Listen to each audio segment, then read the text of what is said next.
I'd like to call the regularly scheduled Board of Selectmen meeting for Monday, June 4th, 2018 to order. Charlie, would you lead us in the Pledge of Allegiance, please? I pledge allegiance to the flag of the United States of America and to the republic for which it stands, one nation, under God, indivisible, with liberty and justice for all. Thank you, Charlie. Item 2, public forum, limited to 3 minutes on any item on the agenda. Anyone wishing to address the board in public forum? Hearing none, pardon? Public forum? Public forum on any item on the agenda. On the agenda, no. Thank you. Item 3, approve the minutes, May 21st, 2018, regular meeting. Is there a motion? So moved. I'll second. Any comments, questions, additions, changes, et cetera? I had none. Thought they were fine. They were good? We're good? Good. All right. Call the question, all in favor? Aye. Aye. Aye. Opposed, abstained, recusals, hearing none, motion passes. All right. Before we move on to item 4, out of consideration to Holly Starkman's schedule, we'd like to move her up on the agenda. So what was item number 8 is now going to be, let's call it 3.3A, if you would. Is there a motion to change the agenda? So moved. A second? Second. Any discussion? Call the question, all in favor? Aye. Opposed, abstained, recusals, hearing none. Fine. Holly, would you mind coming on up and sitting here and give it right over here, please? And then the routine here is name and address for the record, and then we all have a copy of the document that you had provided as a result of the conversation that the two of us had had. Okay, So thank you so much. you're welcome. Thank Holly- you for that update. Yeah. Holly Starkman. I live at 110 Farmview Drive in Guilford since 1999. So a very happy member of the Guilford community. Having grown up in Brooklyn, New York, it was a big change for me. So I appreciate the time this morning, and I'll be brief because I see you have a big agenda this That's morning. quite all right. So I originally actually met, as I explained to you, Selectman Hoey, with Rick Vicente, because I had an idea that I wanted to share with him about the possibility of a labyrinth at the high school. I know, I'm assuming, can I assume that most people know what a labyrinth is? Okay. And this idea was one that I had had for some time, but just a brief backstory. I found that soon after the tragic death of Ethan Song, and I'm a psychotherapist in Guilford, I have a private practice. I've been in practice for about 28 years. And I've recognized that trauma in people's lives has really been exponential, and particularly I work with adolescents in the community, and anxiety and trauma has really been on the increase, I should say. So I met with Mr. Vicente because I thought it might be in line with the school district's more recent inclusion of mindfulness, particularly in the A.W. Cox School, and having been a former member of, for 10 years, on the GFFE in Guilford, which is where I had an opportunity to share a lot of my ideas for innovation. I was the liaison for that mindfulness grant that A.W. Cox was awarded 3 years ago, and it's been very successful, and I understand the district wants to include that more so. And I thought at the high school would be an appropriate place. So I then learned that Dr. Freeman had initiated a policy of no memorials on school grounds, which I wasn't aware of. And at that point, Mr. Vicente was very supportive and does support a labyrinth as part of the Guilford community, and set up this appointment for me to meet with you, Selectman Hoey.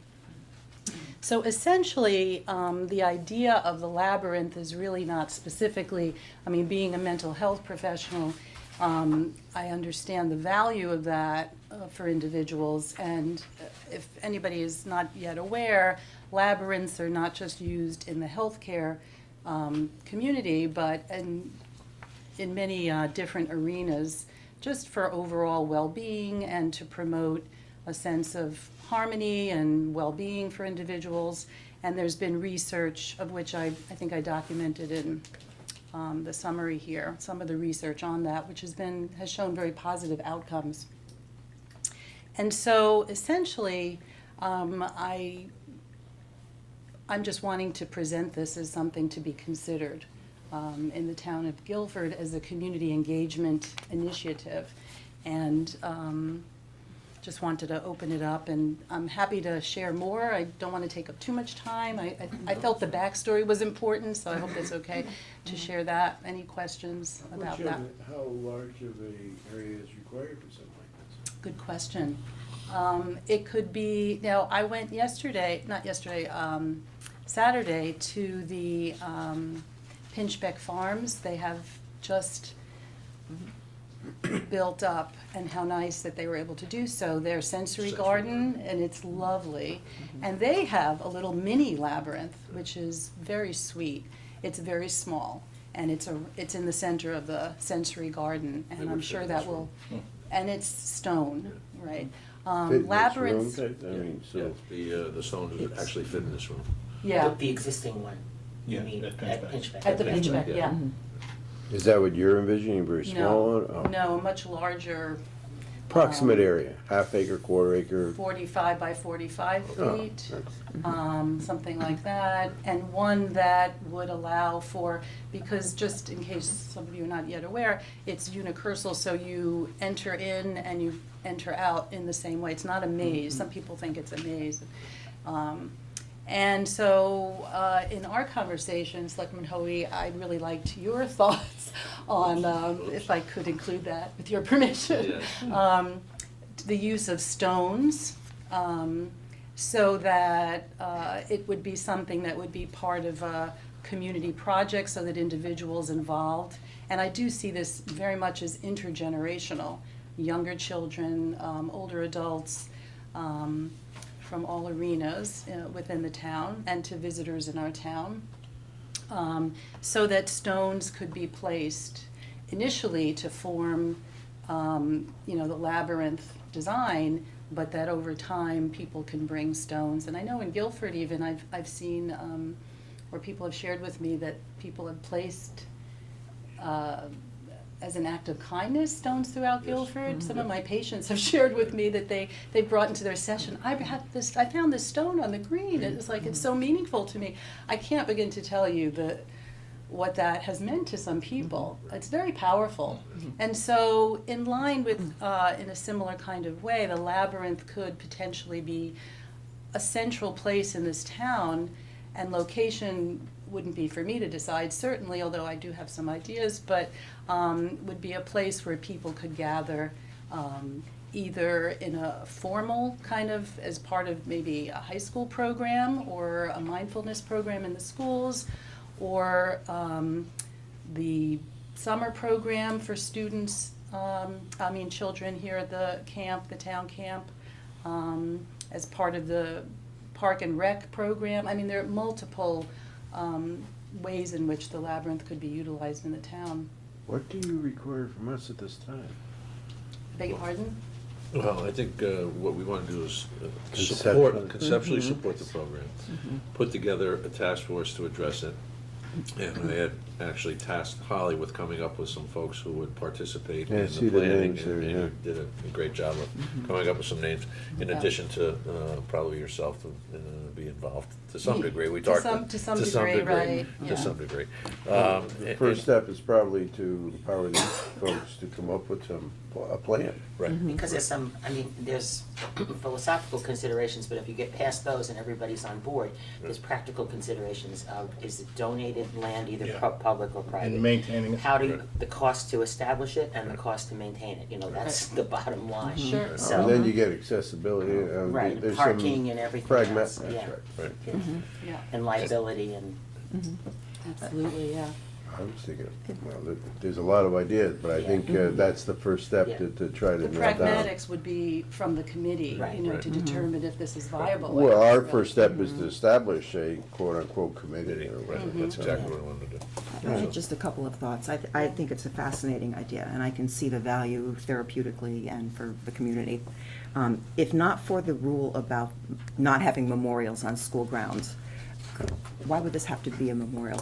Is that something that could be No, considered doing it Yeah, through that, the as I said, schools? that was Yeah. kind of it's Initially. really evolved. Yeah, yeah. And what I did share with you, Selectman Hoey, when we met, is what I thought would be, because I did meet with Kristen and Mike Song to see how they felt. Would this be something they would be comfortable with or approve if their son's name was used? And, because that's really how it came to me, because so many patients in my practice over, I would say the week after Ethan Song died, and I've been in practice 28 years, I've never had so many people come in and talk, and it wasn't even any connection to him or his family necessarily, but just the re-traumatization, and it was really very powerful. So I felt that if it was approved, certainly it wouldn't be my decision, but some connection so that it would be perhaps inspired by the life of Ethan Song and Right.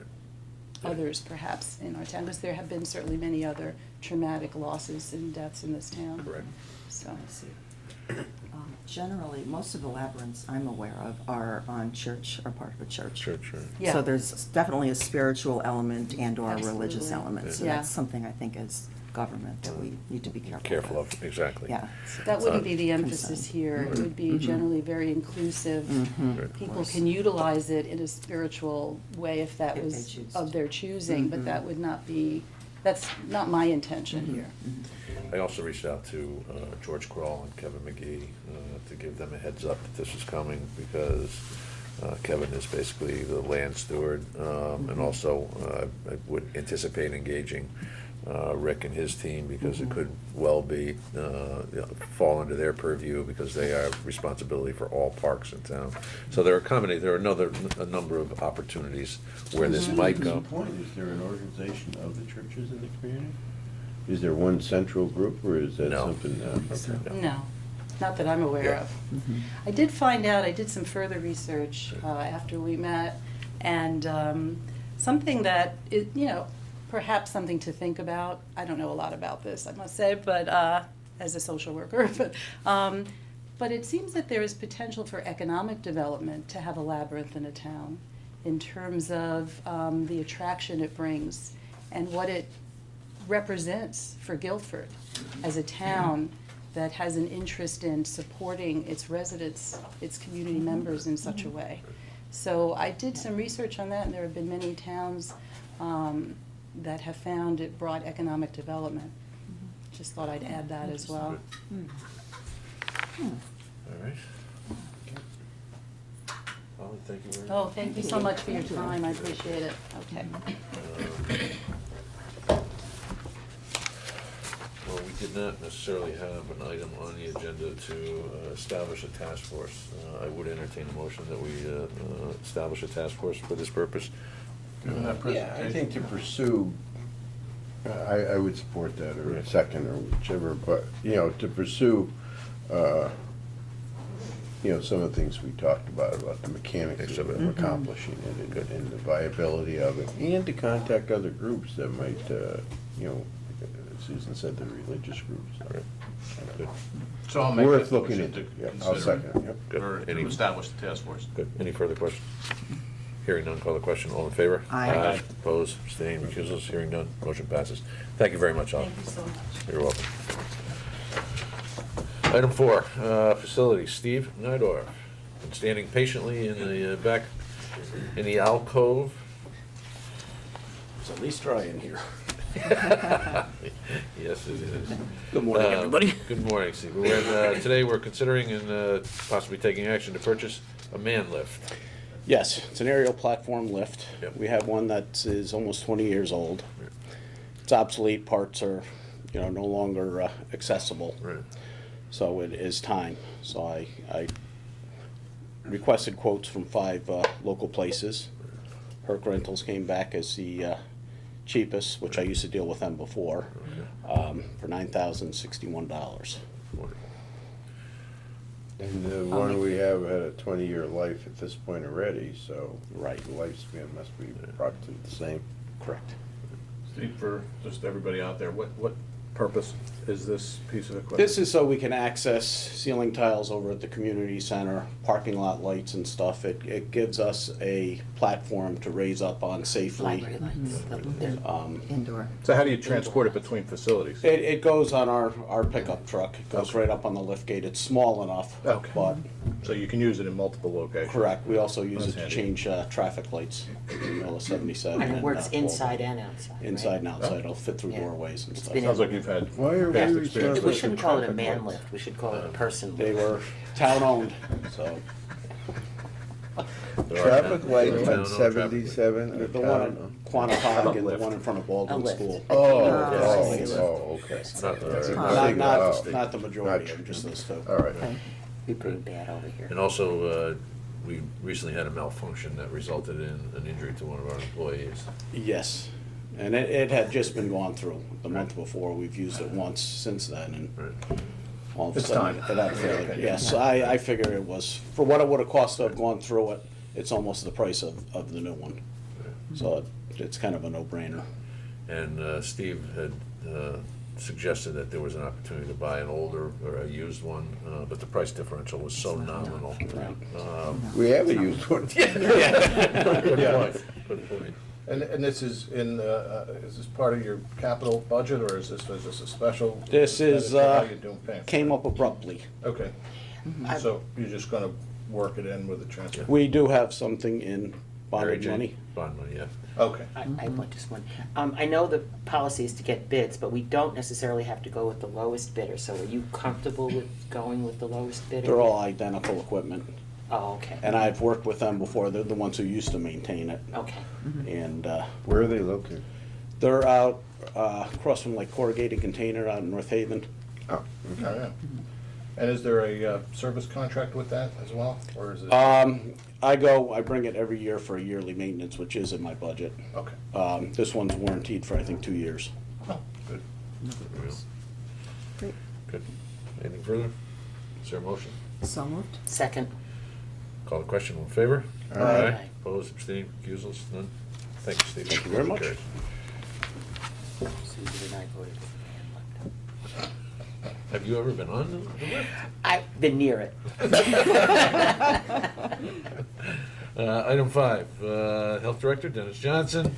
5.1, consider and take possible action on the approval of an amendment to the Wright Pierce contract for design of water main project in the amount of $49,200 and authorize the first selectman to execute the amendment. Good morning. Good morning, Dennis. The purpose of the amendment is to provide for some additional design related to the water main crossing. There's a couple areas in which additional design is required. There was a water main crossing on the Long Cove Creek, which goes on Daniel Avenue, and the initial intent was to cross the water main adjacent to and next to an existing bulkhead, but it was determined that the bulkhead really wasn't stable as a foundation, so they had to put the water main crossing further out into the DEP jurisdictional zone. The foundations would be going into the jurisdictional zone, and that requires that we get a what they call a structures dredge and fill permit, and also complete a general permit application for DEP. It's additional permitting tasks, additional design tasks, additional surveying in order to relocate this crossing pipe into a jurisdictional zone of DEP. Then there's another area that required additional design was with another stream that we had to cross, which is in an easement area. If you recall, the Fisher easement is a long stretch of land in which the water main was going to be going through. There's a stream there that we have to cross, and it turns out that the stream is a vernal pool. And so consequently, we were forced to do a alternative, what they call alternative construction analysis to see if it was more effective and cost efficient to actually bore underneath the stream or go across the stream when it's dry using a conventional trench digging method. So they had to do a alternative analysis involving soil borings and ecological survey, and they determined that the cheapest and most cost-effective way to cross the stream was to just wait for it to dry up and then dig a trench through it and lay the pipe, as opposed to boring underneath a large tunnel. So that was additional design analysis, additional environmental analysis, and it added cost to the design of the project. So these additional tasks involve acquiring additional permits from DEP, the structures dredge and fill permit, a general permit also, which weren't anticipated that we needed when the project was initially proposed. But they're essential to have these permits in place in order for the project to move forward. So the additional cost analysis for doing the work is $49,200. And this cost would be added to the project costs, which in turn would be added to the assessment that would be levied on all the beneficiaries of the water project once it's completed. And it's also Army Corps, right, requiring? Yes, I should mention, thank you, Pam, the Army Corps of Engineers has determined that this little stream back in the woods in the Fisher property actually is part of their jurisdiction, which we weren't aware of, but it is their jurisdiction, so they want it to be analyzed quite thoroughly and a permit issued to cross through the stream. So, Was there a contingency amount in this project?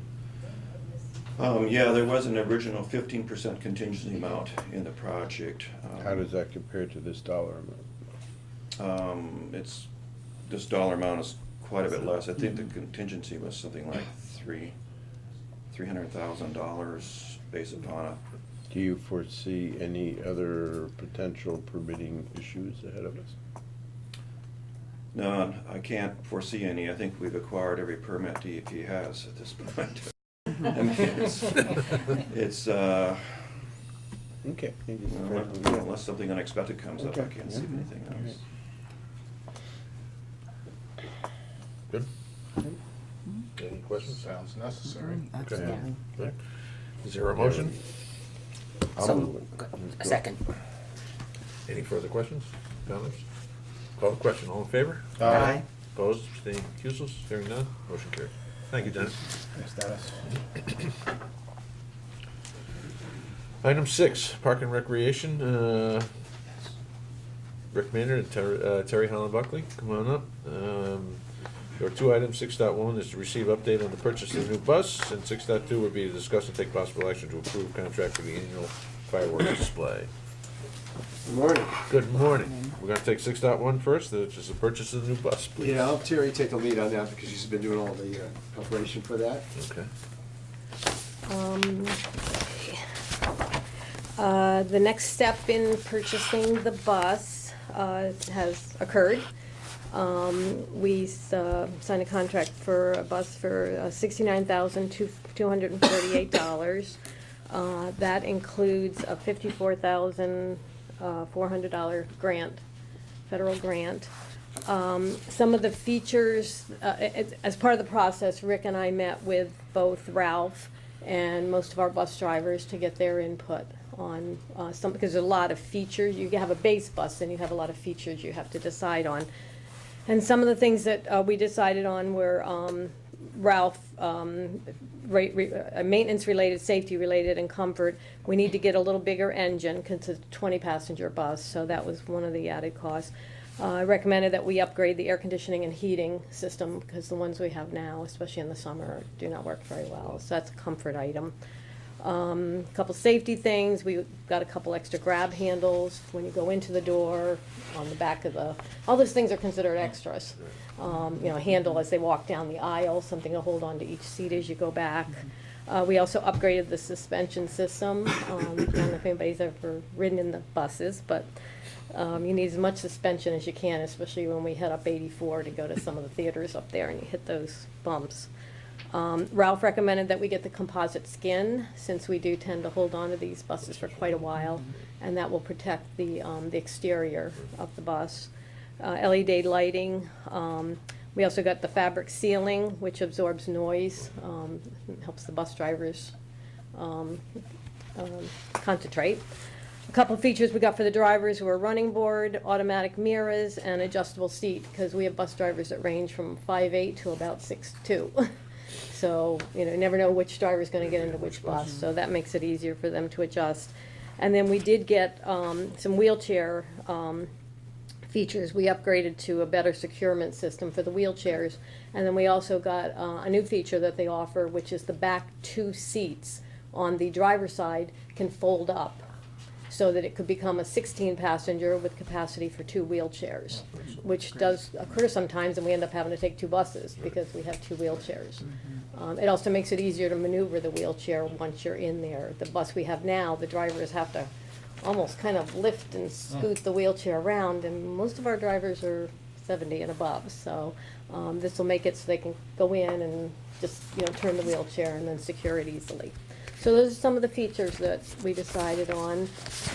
We did, because the money for the match, which is 16,000, is in this year's budget, we did have to do a requisition, get a purchase order to hold the money, because it won't be delivered until, they're telling us probably later fall right now, October, November, we'll probably get the new bus.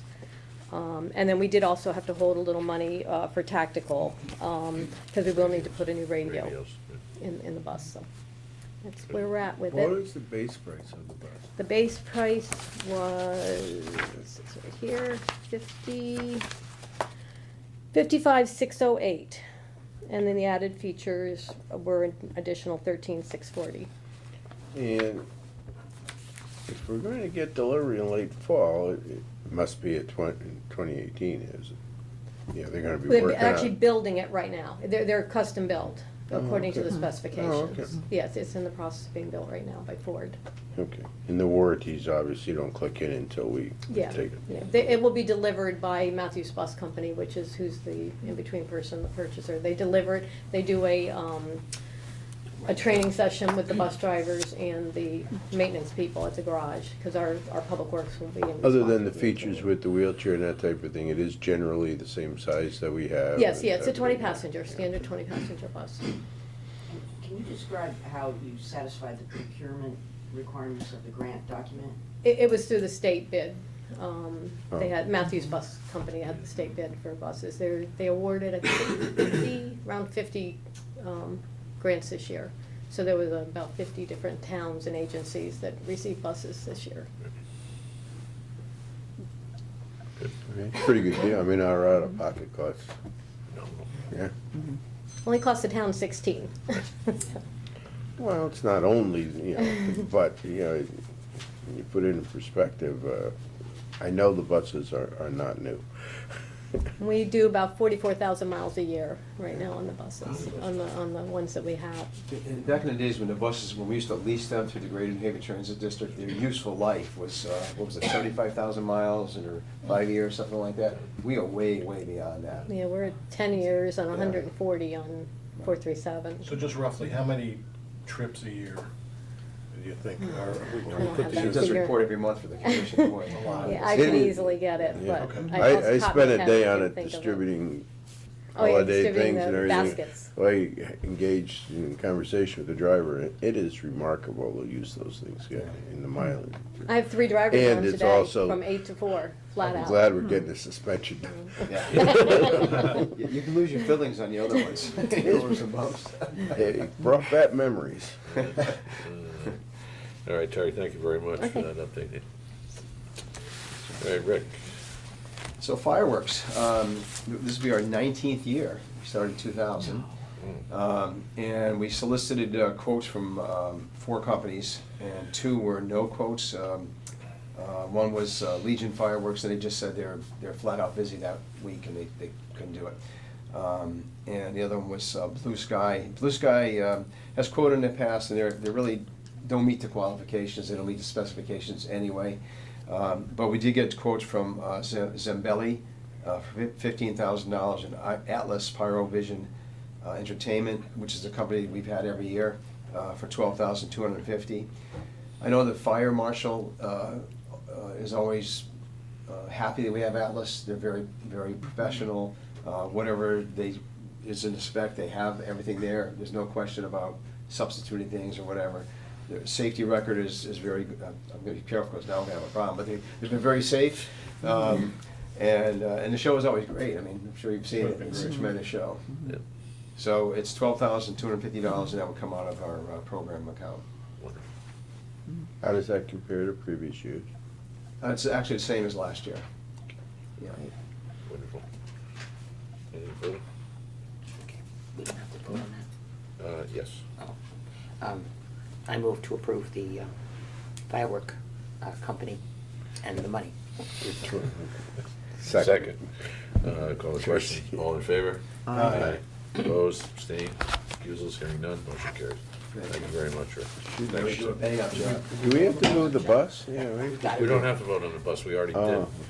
You guys actually approved the grant, acceptance of the grant.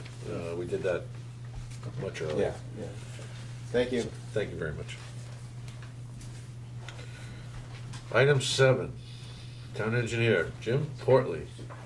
Back? Good He can morning. do a 4 Back. minute, I can do a 4-minute mile now with that new hip. Yeah, 4:30, but give me a week. And I wanna know why there's not a meeting bar on that bus. I don't know. Those poor people have to sit there for a long time sometimes. Make the trip a lot more fun. We're here to discuss and take possible action to contract with Take Two for electronics recycling in the Guilford Transfer Station. Jim? Good morning.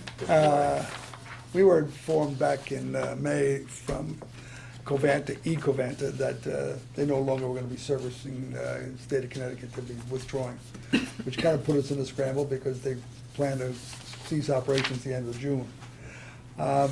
Immediately got a hold of a couple of companies that are working in the state. Take Two is the one, is a company that is a kind of successor company to the original people we had who did recycling at the transfer station. We recycled. There's been some changes in structure, but the principles of in the company are the same. The other company, and they're located entirely within Connecticut. They have all their operations in Connecticut, employing Connecticut employees and so forth. The other companies was down in Pennsylvania. They weren't very responsive. I think most of these, the whole market is changing with recycling. They like to process all the material after it's collected, but they're kind of withdrawing from the collection process because it's expensive and it's labor intensive. So we did get a proposal from Take Two, which I've reviewed, and Pam has comments on it, but I think it's the best way for us to go.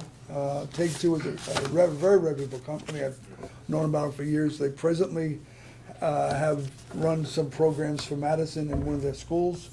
It's kind of an outreach to kind of encourage the whole idea of electronics recycling. They also are talking about a pilot program at the Madison brush and leaf disposal area that hasn't been formalized, but they're talking about that, again, to be an outreach program. I think these people are the best for us to deal with long-term. They seem, as I said, they started the business before it was required. They're kind of zealots in the business, in the sense that they're really working towards something that they believe in, and I think it's in all our interests. They've agreed to provide a lot more services than we were allowed under Covanta. They didn't apply. We're not entitled to recycle batteries or light bulbs and so forth.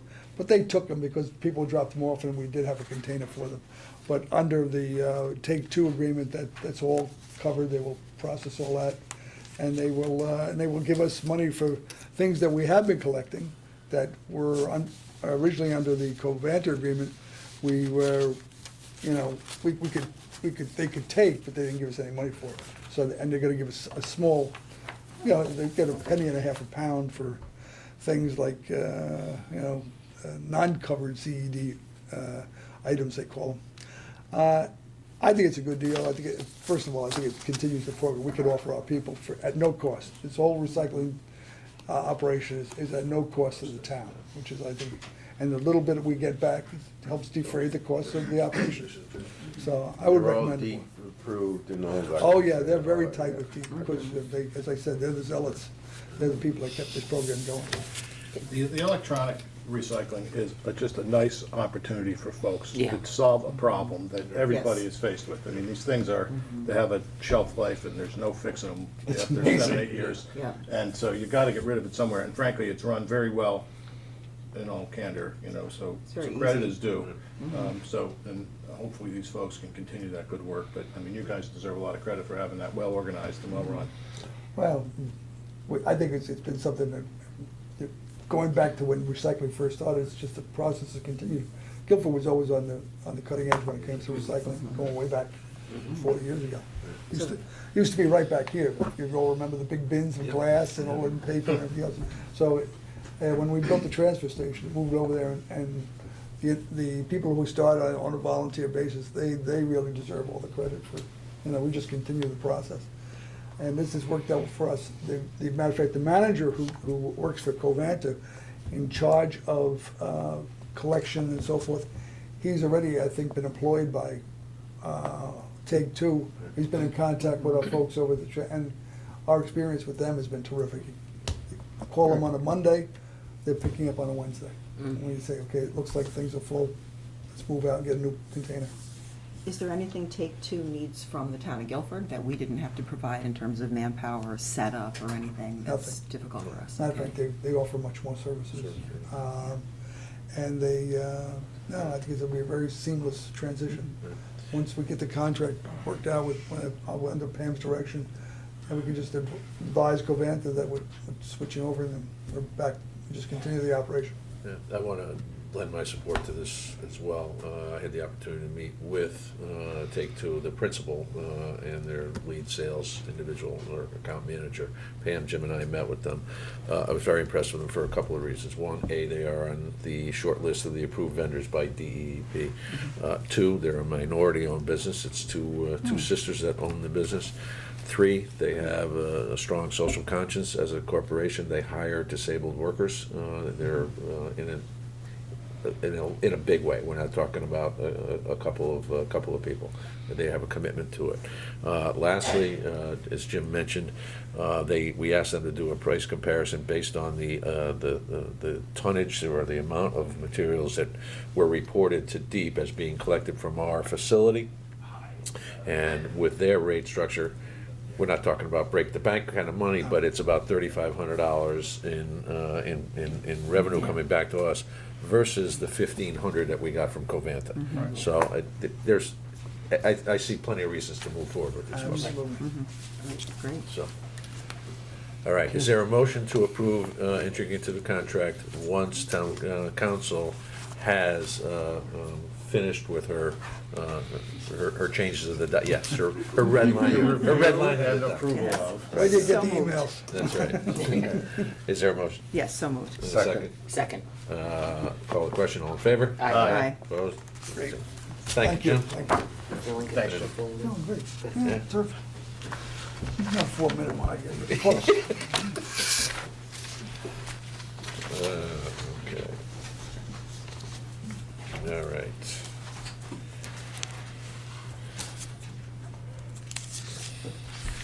Hold on a second here. All right, so we just gone past 7, we have 8 coming, we already took care of 8. Item 9, discuss and take possible action on noise control ordinance variance application. No, we never received that. We never so- received it, so it's out.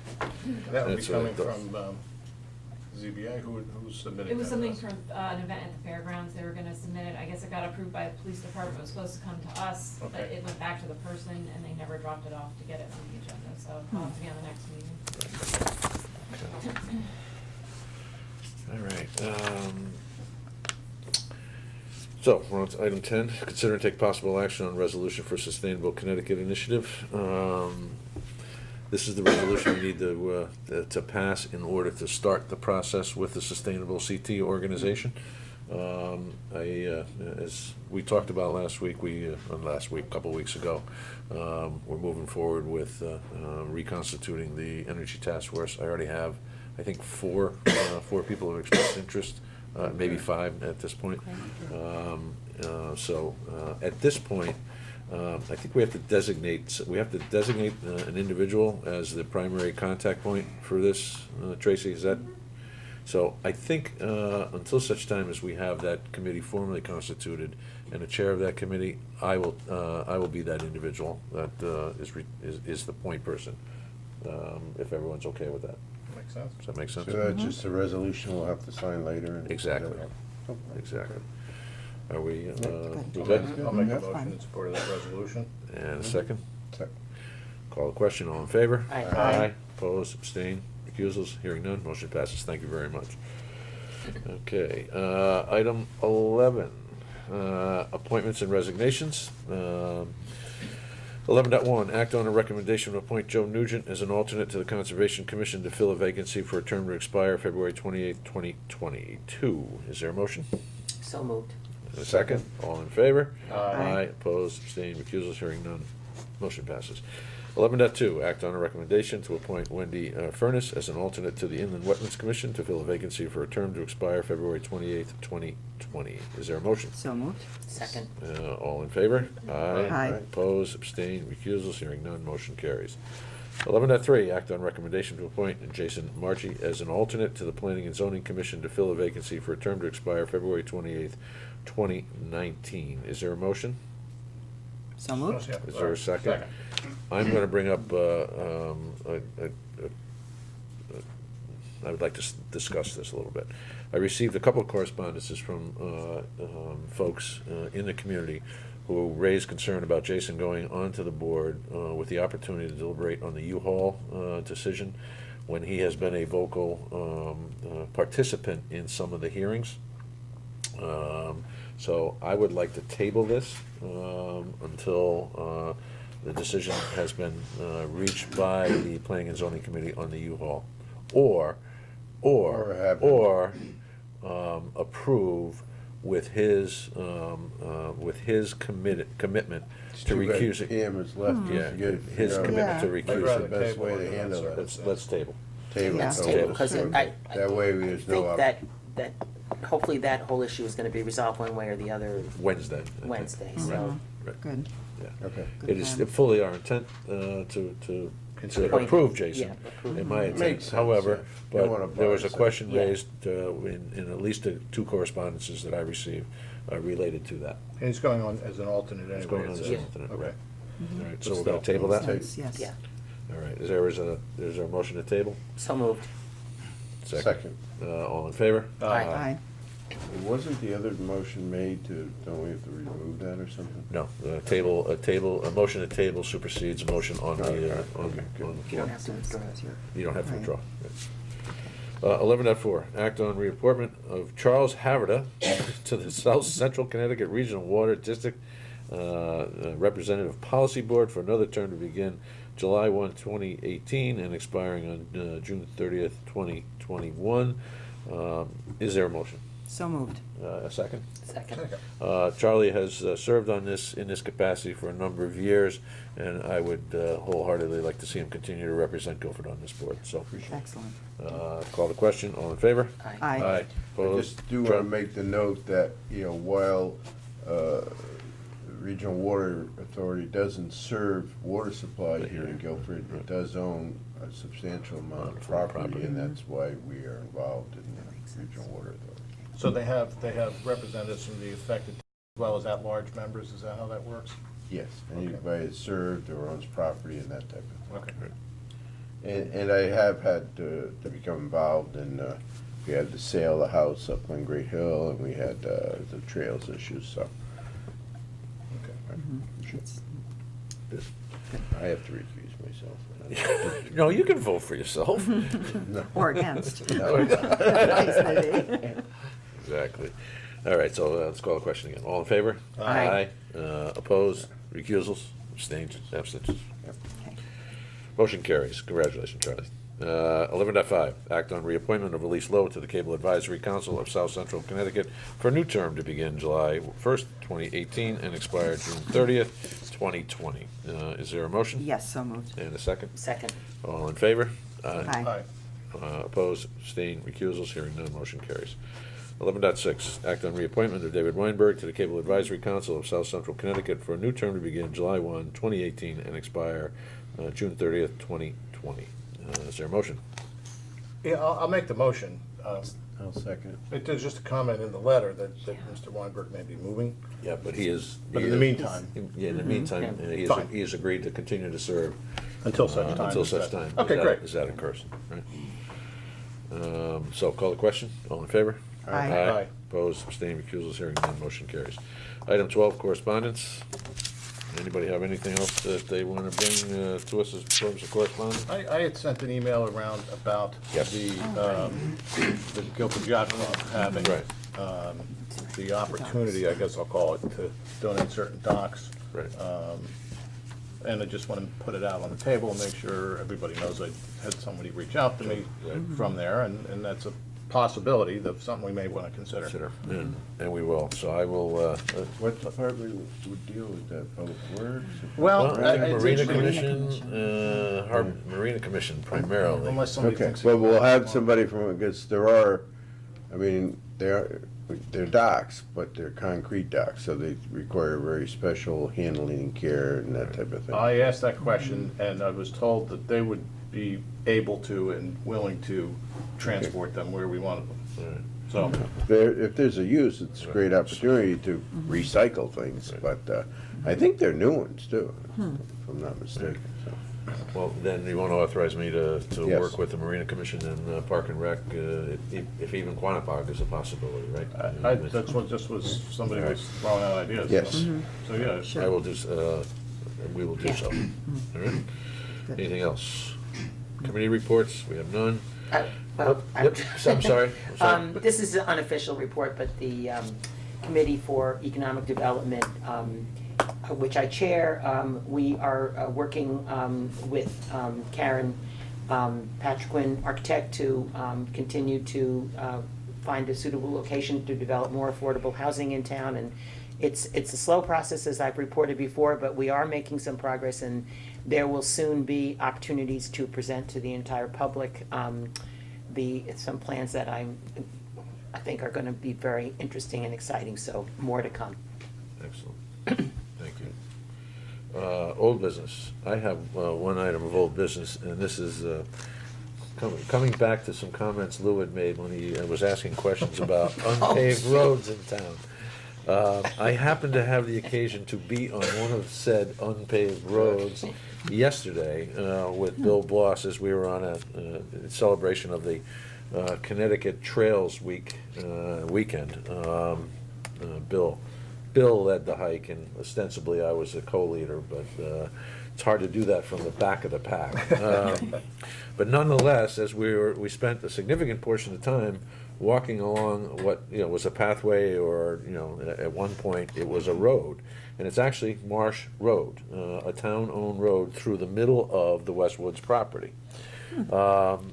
Years ago, the last 3 parcels that the Guilford Land Conservation Trust have acquired as part of Westwoods, and they now own the entire thing, were what were known as wooded lots. And people used to use them to harvest firewood, primarily. But there was a town road which has long since been abandoned. So the thought that I have is, in follow-up with Lou's half-serious questions. It was a serious question. A serious question. It was met with half seriousness Yeah, there you on go. the part of some of us.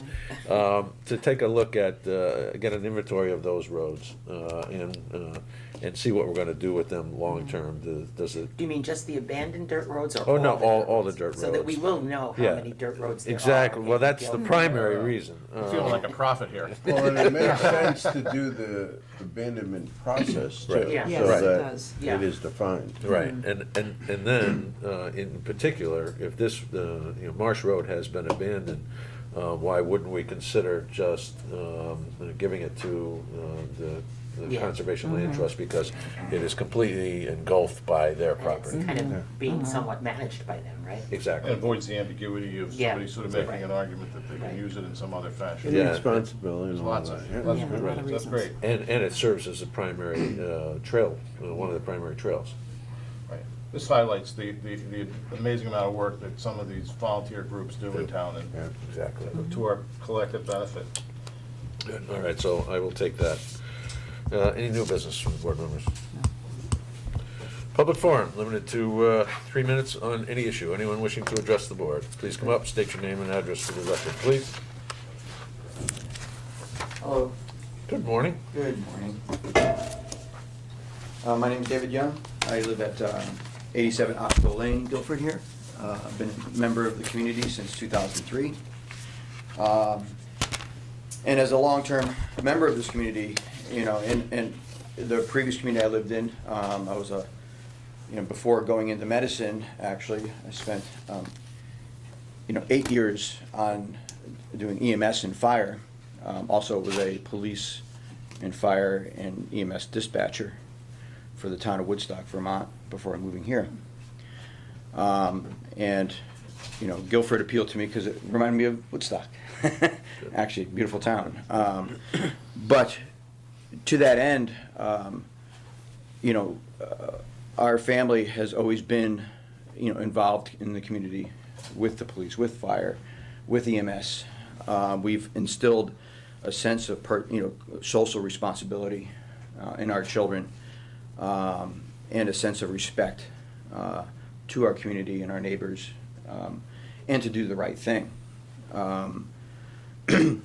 As such, one of our daughters was a reporter for actually one of the Shoreline Times, I think even the Guilford Courier. Currently, my son, our youngest, is a cadet for the fire department. So we are, good community members. To that end, we also instilled in our family is a sense of, again, the responsibility to do the right thing and find reasonable solutions, as opposed to react, which does not accomplish always anything. We're on your side. We're on the side of the law. And we're the kind of families that, that we all want as neighbors, I would think, I would hope. In the past, when I've been here, it has been mentioned that, currently this is being litigated. But, really it's not. It's being litigated in the public eye. But that's about it. And again, I've mentioned, and I've reiterated that, I understand that you inherited this mess. Again, Simon was on his own property, protecting his own property, never had an issue before, never went off property. We've had him for 7 years with no issues, with no prior incidents. That ought to be taken into consideration. And again, reasonable solutions. We have a fence. We have a double fence. Willing to, our family's willing to put up a larger fence to accommodate Simon, to keep neighbors or trespassers out, I should say, because Simon never goes out of he's a wimp. He never goes out of our property. We have a big, plot of land. First Selectman Huey, you sent me a letter, at one point, saying that, you didn't think you had the authority to have an influence on this decision at this point. Well, actually, in fact, you do. And it is solely in the domain of our town to be able to act on this appropriately and reasonably. In fact, I have a letter from the Attorney General here, which clearly states that, and I'll quote, "It is really only the town and the dog owner who have anything actually to negotiate, not the Department of Agriculture." Now, if a town chooses not to negotiate and resolve an issue, then it goes to the Department of Agriculture, and there are avenues and rules with regard to that, as your counsel the previous week alluded to. But that's, in fact, if the town chooses not to make a decision. So I think it's important here that as a responsible community member with our family and yourselves, I think, the preference is to come to a reasonable solution that everybody could agree on, as opposed to just, fighting this out. I think that's important. And again, to reiterate, the Attorney General even says it is in the domain of the town. So my appeal to you is to, meet with our family. And let's come up with a reasonable solution. Thank you for your input. If you'd be willing to share that letter from the Attorney General, that Sure. would be of interest to us. At this point, we will not be meeting with the family. The process is the process as has been defined, and we are going to adhere to the advice of Town Council in how this matter is handled and let it work through the processes that currently exist. And that's the only statement I'm going to make on this at this point. So thank you very much for your input. Anyone else wishing to address the board? Come on up. I have Name and to- address for the record, please. Sure. Actually, real quick, this letter is actually pertaining to another case, not here, but it's relevant Oh, here. Thank you. If you wouldn't mind sharing that, we'd appreciate it. So.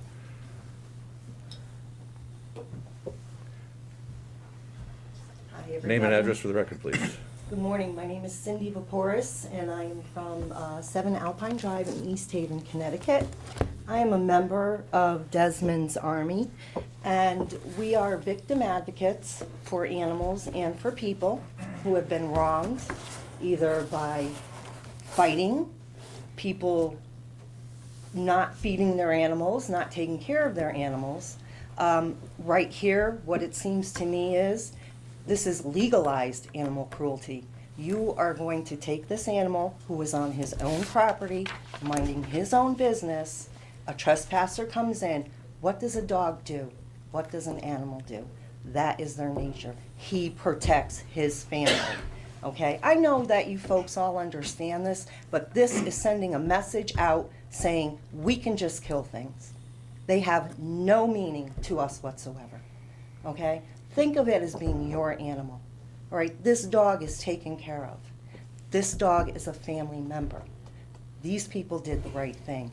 For you to sit here and say out loud that there's nothing you can do and that you have to let it go through the process, I'm going to call bunk, because you can do something. We can all do something.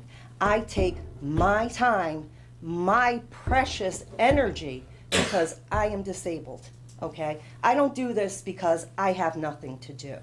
I do this because I have seen horrendous things done to animals, okay? This is number one for me, to just say, we're gonna kill this. Now, let me tell you on a personal note, my sister's dog attacked my 3-year-old daughter, okay? That dog was on medication from the vet. We were never told that medication would change the attitude of this dog, prednisone. We know what it does to people. What do you think it does to an animal? Here's my little baby daughter climbing up on the bed to see my sister, and the dog attacks her, okay? The dog is an animal. I had a choice. The state called me and said to me, you have two choices. We either put the dog down or you sequester the dog for a certain amount of time. It is up to you. Okay? There are appeals to make. There are things to do. This is from 2011. Do you know what this is doing to this animal? Being in this kennel this long? This dog could get serious, serious side effects and maybe not be able to be put back into the home. Things happen to these animals being in kennels. All right? They don't get the love they get at home. They don't get that treatment. There are millions of people like me that go to shelters and try to help. There are millions of people that do this. We have cases galore this week. We have over 13 cases of animal cruelty, okay? But I have to come here and talk about killing a dog for protecting his property and his people because somebody's ticked off and they don't like pit bulls. My daughter has a pit bull. She is the sweetest thing in the world, okay? I can parade thousands and thousands of pit bulls over here. Thank you. You have exceeded your 3 minutes. I'm sorry, but I thank you so very thank much you. for letting me speak today. Thank you. And I hope that you really seriously stop and think about what's really happening here. Thank you for your comments. Thank you. Anyone else wishing to address the board? Come on up. Thank you, sir. ladies and gentlemen. My name's Mark. I'm from Long Island, New York. Your last name? Goldman, Mark Goldman. Came up here from Long Island, New York last night. Your full address, please. Your address. I'm sorry, 217 North Maple Street, Massapequa, New York, 11758. Forgot the other four digits. Don't worry about it. All right. I saw this story on the national news, and I am extremely, extremely bothered by it. I'm extremely upset about it. I think it's disgusting what Guilford, Connecticut is doing to not only his family, but to his dog.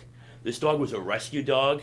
David Young is a committed citizen of the community.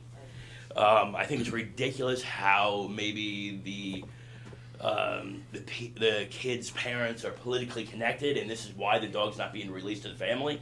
Does anybody here have a family pet? Anybody at all on the board? This is not a question and answer session. Okay, I'm sure somebody has a family pet or knows a family pet.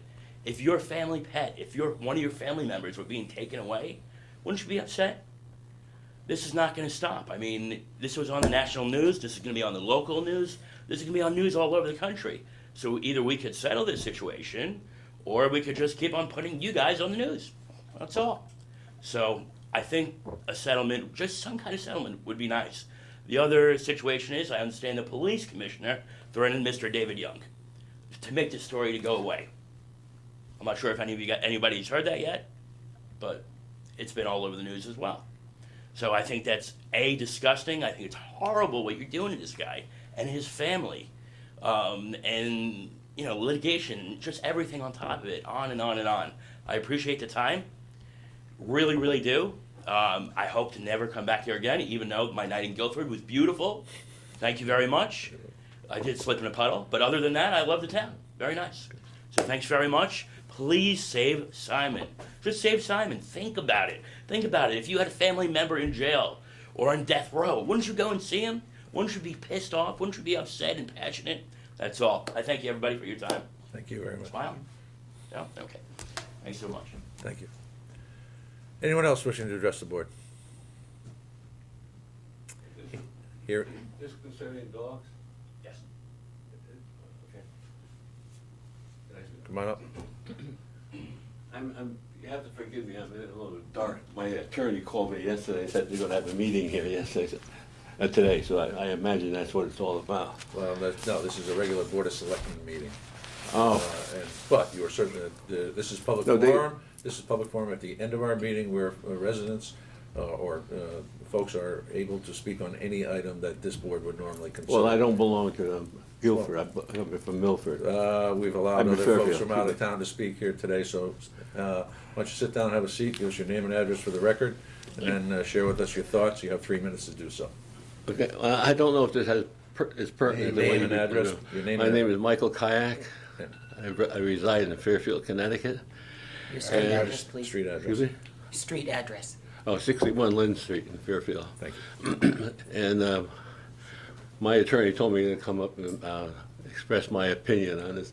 My dog is being held in a Fairfield shelter for 2 years now. 1 year of that, year and a half of that, they banned me from the kennel.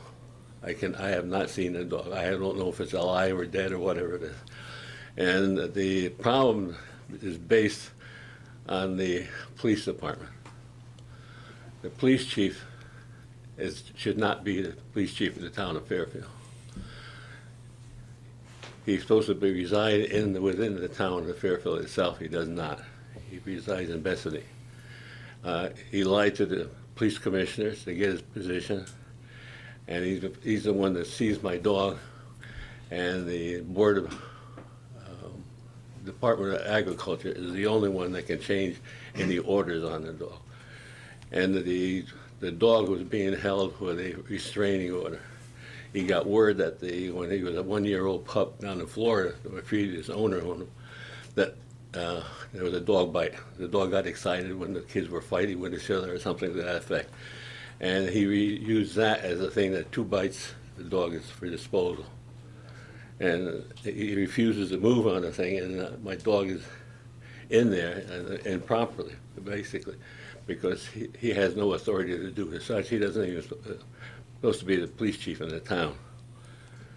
So other than that, that's basically what I came up for, to vent myself on this thing, because the dog is, like I said, the reason that he's in there, the people that work in the kennel in Fairfield, they do not know how to handle a dog that's on, what they call aggressive. I don't call it aggressive at all. The dogs are frightened. And you go on to the dog, approach the dog, they either run or they attack you because they protect themselves. And that's what happened to this last one, where the kennel keeper came into this kennel and the dog went after her and bit him. And the animal control officer, dog warden, dog catcher, whatever you want to call him, he told me, he says, I'm going to kill your dog, I'm going to cut his head off, and I'm going to send it to Hartford. So I said, if you get your wish, I said, why are you going to mutilate my dog? I said, you know he doesn't have rabies. That's it. And what they did, he turned around to me and said, you're banned from the kennel.